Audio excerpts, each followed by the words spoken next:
Bem, lição número 13, a parte de quinta-feira, a grande comissão. A missão que Jesus deu aos seus discípulos foi muito abrangente, foi geral, sem nenhuma limitação ou de fronteira, porque o evangelho não seria apenas para os judeus, seria para todo o mundo. E a consciência desse objetivo é que ele iria levar os discípulos à divulgação da maior notícia do universo, Jesus Cristo ressuscitado. Se Jesus fosse um Deus morto, não teria nenhum sentido. Nos mares do sul, certa vez um capitão viu um navio boiando, assim, à deriva. Ele, assim, prendeu o navio com cordas e subiu ali naquele navio sinistrado. Ficou impressionado. Todos estavam mortos. No leme tinha um piloto que estava com a mão pendente no leme e estava morto. E o navio ia para lá e para cá, o barco ia para lá e para cá. Um piloto morto.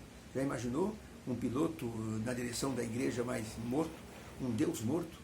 Por isso Jesus Cristo ressuscitou, porque ele é um Deus vivo, é um piloto que comanda a nave da nossa vida e também a nave do Evangelho, que é a igreja. Um piloto vivo que sabe a direção por onde vai. Por isso, ele conta conosco. Não podemos ser, assim, eu diria, testemunha silenciosa. No tempo de Martinho Lutero, houve um homem chamado Martinho Basel.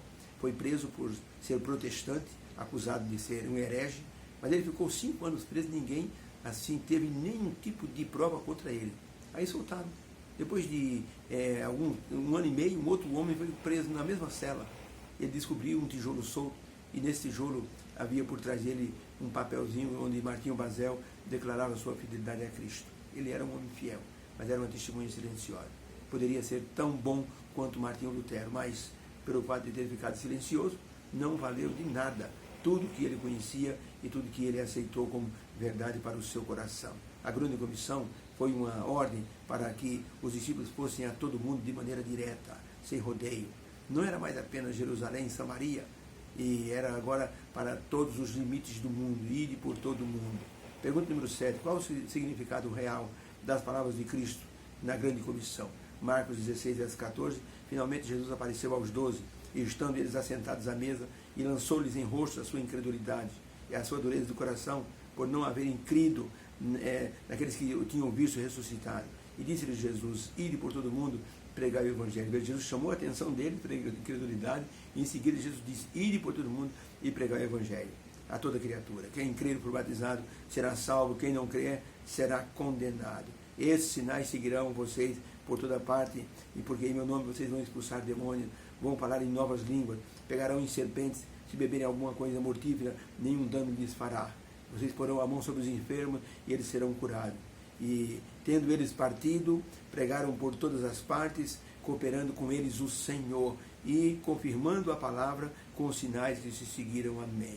Então, a pergunta é, qual o significado da grande comissão dada por Jesus para eles e para nós? A resposta, as palavras de Jesus nos convocam também para participarmos do evangelismo e fazer o que Paulo disse a Timóteo. Insisto com você, Timóteo, que você pregue a tempo e fora de tempo. É uma ordem para apressar a segunda vinda de Cristo e encerrar logo o capítulo do pecado neste mundo. Na grande comissão, Jesus mencionou que sinais acompanhariam a pregação do Evangelho, não para ostentação, mas para a edificação e confirmação do poder de Deus.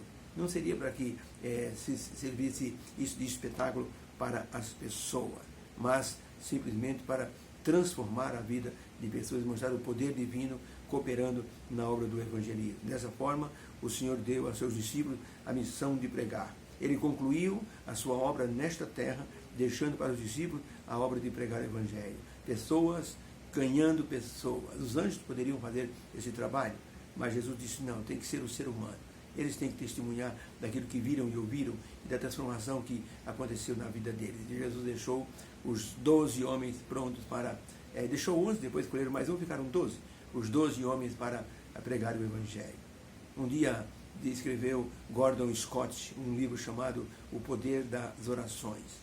E ele escreveu uma conversa de Jesus com o anjo Gabriel. Quando Cristo chegou ao céu, depois de ressuscitado e ficado 40 dias, ele chegou ao céu e o anjo Gabriel disse, Senhor, parabéns pelo seu trabalho. Senhor, uma pergunta, o Senhor deixou algum tipo de organização preparada na terra para contar o Evangelho, para falar do Senhor, sua missão, sua vida, seus milagres, sua ressurreição, sua morte? Jesus disse, como assim? Você deixou alguma igreja preparada, pessoas especializadas? Não, deixei Pedro, Tiago e João e mais 8 discípulos que fariam essa obra do evangelismo. Senhor, mas se o Senhor me perdoe, o plano do Senhor talvez precise de um planejamento melhor. Jesus disse, mas como assim um planejamento? Senhor, imagine que Pedro se canse de pregar o Evangelho. Imagine que João perca o entusiasmo. Imagine que Tiago ele seja morto de imediato e não tenha tempo. O que farão se as pessoas não souberem da mensagem do Evangelho? E se eles falharem, Jesus disse, eles não vão falhar, Gabriel, porque eu estou contando com ele.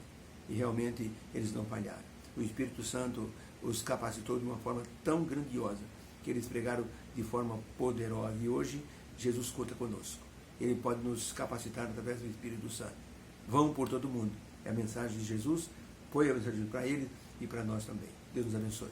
Possamos então nos colocar na posição de soldados, de mensageiros de atalaia que vão preparar a segunda vinda de Cristo. Deus nos abençoe para tanto. Amém.